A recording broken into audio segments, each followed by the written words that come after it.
Viewers, welcome to the channel. A bit windy today, a bit noisy, but hopefully you can hear what's happening. So today we're going to install the multimedia head unit into the BMW. So I've got a couple of kits here. The one kit came with the bracket, so this is the auto bracket, so we'll be putting that in instead of the original fascia. And the other part of the kit came with the screen unit, which looks like that. So we'll get ripped into the car. I know we're going to have to make a few mods. We've also got a audio connector kit, sorry, I think a power connector kit and an audio connector kit, a couple of brackets and some screws, and some interesting instructions that take us through some of the detail, mainly about how to operate, not about installing. But anyway, we'll get the dashboard pulled out and we'll start having a look and just give you any pointers on fitting the unit, and then show you what it looks like when we've got it connected. We've made a little bit of progress. So the first thing is taking off this top trim strip. That's held on, it's got these steel pins that push into these plastic red clips here. So just start on the left hand side or opposite the driver's side and just start easing those up. There is 5 of those. That goes pretty straightforward. And then the next thing is to get your spudge and to get behind the radio, sorry, the heater controller here. And that's held with these little metal clips, and if you can just see that, and down the bottom these metal pins just underneath there. So there's 4 fixings there. Pull that forward, that gives you access to these 2 screw positions for the radio. So those are these just Phillips screws, just tapped into those brackets and get those out, and that'll release the radio out. So the next bit, now we've done all that, is we're just going to pull this radio forward and get all the connectors off the back, and then we'll be able to reach down over the head unit, sorry, the heater unit, and get those connectors out. So just an update, we've checked out most of the wiring, we're happy, got the unit powered up, and pretty confident we can get that all together, no problem. Just working on this frame. There's a few different types on the market. I know some of them have got these different clips at the top here. On the one we've bought, I did find the first problem was could not get this heater controller in at all, sitting flush across the front there. And the reason for that was this lip at the top. You can just about see the top of the heater controller. It sticks into this plastic frame, so just taking that rib out from the front and the back there, just very carefully. So it's not exposed this side, it just tucks in. Really, it's a bit hard to see now, but you just go in and make some clearance. And then the other problem was with these 2 mounting legs, not only was there a gap here, so I filled that with a bit of foam. This one you can see is right on the edge, but this one couldn't get it in at all because the hole is right opposite this connector. So there's no way that would go over that connector and sit down flush enough, and it was just pushing heavily on that connector. So decided to make a new hole. I've had to shorten that leg, just got to clean that up a little bit, and put that just vertically across there. So happy with all of that bit now. Just check these clips out, and now I'm going to take these clips off the side of the heater controller, which means this heater controller is never going back in this car unless I glue it in. Nevertheless, onward and upward, and we'll see if we can get that sorted out and get the screen screwed in. Installed now. Just before I show you what it looks like behind there, I wanted to take you through a few of the accessories so I can get those all put away. So first up, the microphone. So I ran that along the bottom through here under the dash. I don't know if you can see in there, it comes up into the A-post, and I've brought it all the way up the A-post and just stuck it up here next to the windscreen. Then similar on the other side, the GPS. That runs all the way across, and also similarly up the A-post, and I don't know if you can just see it there, it's just sitting up on top of the dash. So that's what I've got a good signal on those 2. On this side we've got the GPS cable and also the reverse camera cable running along there. So this panel lifts down, it's got a screw here and a screw here, and similar on the driver's side, just drop that down. This is the optical bus, I'll talk about that in a moment. And then we've got the reverse camera running down here, down under this trim piece. This is the sill trim, just clips off, and under the door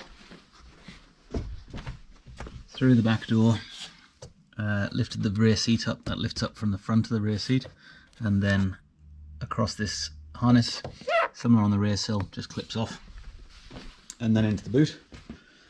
And from there, I've run it all the way down here, along with that power cable. I'll talk to that in a sec. And then into the camera, which I've drilled through in the tray of the battery holder, and then brought it out here in the lower trim of the bumper.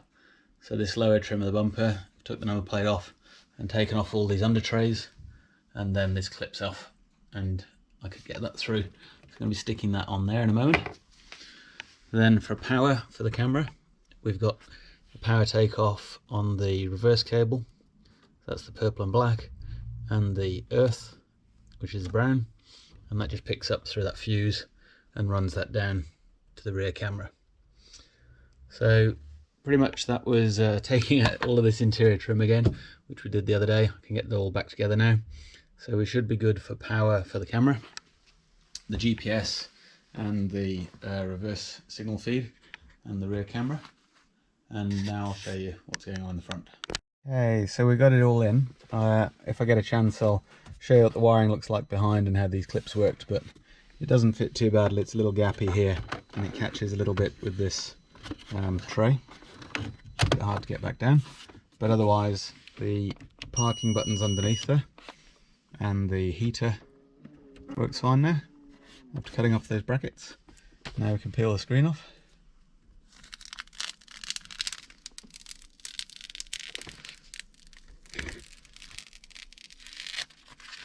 And power it up.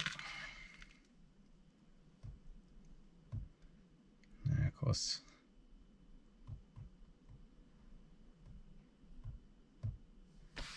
it doesn't go home. Interesting. Yeah, but it's on navigation. Oh, it's on CarPlay. Okay, so I've got it on my phone. It's on the CarPlay. Hopefully it's not obvious there, but this is my phone, so hopefully we can call people. Perfect. Okay, I'll show you a few other things. Thanks for watching. Don't forget to subscribe. Back together now. Just a couple of things to point out. I modified these brackets. I used them off the original BMW mount, and I bent them over so that they could be used on these pins. And these pins I've just glued the screws in, just with a little bit of Loctite, so they won't come out. Then you can see there the foam mod for the holder. Looks a bit interesting. Oh, that's popped out. Okay, we'll get that back in. On this side, my modified one. Right, my modified one, sorry, the original one, and on this side the modified one, which looks like I cut that a bit short, which is just a bit annoying. No wonder that's playing around. Heater controller's back in, antenna, the antenna connector up here. Just going through these ones, we've got the video connector, we've got the USB 4-pin and 6-pin, we've got the CAN bus 2-wire, and we've got the multi-connector, which is only really being used for the mic. Okay, that all looks pretty good. Let's get that back together and get the wood panel back on. In the end, so this is back to CarPlay. To get out of CarPlay, you go back here and slide out of Z-Links, and now you're in the standard menu. And there we've got a few things. We've got the apps. These are all the Android native apps. So we've got 4 of those, and then you can get back into CarPlay, but I can't remember how. When you connect the phone. So you got settings, CarPlay's loading, I think. Ah, there we go.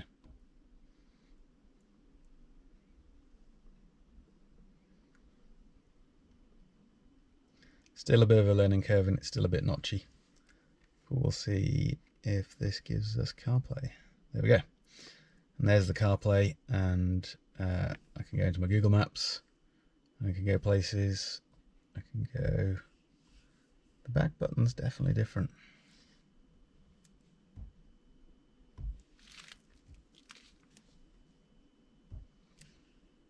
That's just one way to jump between Z-links and that, but there you go.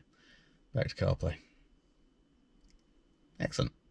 I hope that all makes sense. Thanks for watching. Don't forget to subscribe. Just showing where those two connectors come out. So the one USB I've put in the glove box. I'm not sure if you can see that there, but I found a little hole. I was able to run the cable. You see that there? Run the cable through that hole.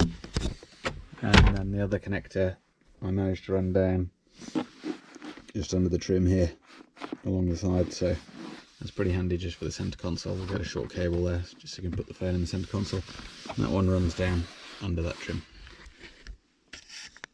CAN bus. We did have a bit of trouble getting the steering wheel controls to work, so you can see there every time I tried the volume controls couldn't get anything on the display, and after a bit of help from the seller we found out how, we already knew how to change the protocol for the CAN bus, but we found out the right protocol. So if you go into into apps and car settings, you're then able to go into factory settings. In our case 4/8 will get you into the protocol menu and the parameter settings. So there's a lot of options you can do here. I won't go through all of those, but one of the good ones is setting up the protocol for the CAN bus. In our case, the CAN bus box, you might have seen that earlier in the video, it's a high world box. We thought it was a raised box, which a lot of the ones on the internet are, but we've got a high world box. So we picked the high world and the BMW, and we've gone for the E90. Now what's interesting is you have to do an updater here to download that protocol. The way you do that is connect the unit to the house Wi-Fi or to maybe a hotspot on your phone through the Android menu, and then you can then download and update the protocol file and then just confirm that. And once that was in, then it was pretty cool. We had the steering wheel controls with the option to jump between the menus. If we're in the radio, we could change channels. And especially good is on the parking system, you get the steering wheel control working. Actually, I'll just stop the video, get it into reverse and just show you that. You can see here we've got the parking sensor radar showing, which this car didn't have. So now I've got the front 4-channel and the rear 4-channel sensor distances. I've got these guidelines of where the car distances are for the sensors, and as mentioned on the steering wheel, it's a bit stiff with the engine off, I've got the steering wheel angle control, which works really well. So there is a few other options in there. I can't remember which ones it is now, but you can go into the menu, you can go back to the menu, but take it out of reverse. You can go back into the apps, and you can download some apps that bring up some of the car data. So in this case we can bring up the average speeds and fuel. It's just brought in the temperature. Should just be uploading those averages there. You can do things like turn the radar on and off, so if you can see that green switch going on and off. Some cars, sunshade control, reset tire pressure, just a few options there. And then it's got some other things. You can set the fan to run at certain times in the day, and if you've got heated seats, you can control the heated seats. So we'll look for a few more downloads, see if there's anything else interesting. But as you can see there, the unit's pretty nicely integrated now. The clock's also syncing, which it wasn't before. And overall, so far, we're pretty happy with it. A little glitchy here and there. I did put on the rear camera while we were driving, which is a bit strange. But other than that, you can see you can still set up all the Android protocol in here, all the settings you want on that. You can control the Wi-Fi, turn that on and off. You can go in here, you can set up some other video outputs, and one thing we'll be looking at is connecting the subwoofers, which was on an optical bus out of the old car radio, but on this radio it's on an RCA. So we're deciding whether to put a new amp in and power the speakers with the new amp, or put in a converter to get this radio to talk to the MOST bus that's already in the car. So I haven't quite decided which way to go on that yet. Okay, so thanks for watching. Don't forget to subscribe. Sorry for saying that again, but hopefully those little updates at the end were useful. Okay, so just a little follow-up video on the BMW Android install. Just wanted to show you this little MOST bus unit I got. I'll put the link in from AliExpress where I got that from. This one, as you can see on there, hopefully you can see that, is designed for an E8X, so should suit for this car. So the way that works, just trying to show you the connectors.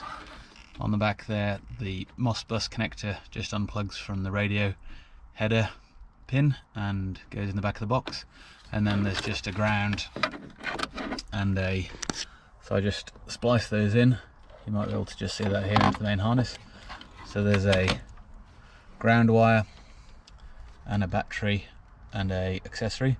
I've just put both of the battery and accessory onto the yellow feed coming in from the main connector there, and I can let you know, might just put a bit of video, that actually fixed the problem and let us have the MOST bus heading out from the head unit on these two RCA connectors. So you might be able to just see those. So RCA right and left out, they go up into this little blue box, and then from there it turns it into a optical signal that then goes down to the amplifier, which is still in the boot.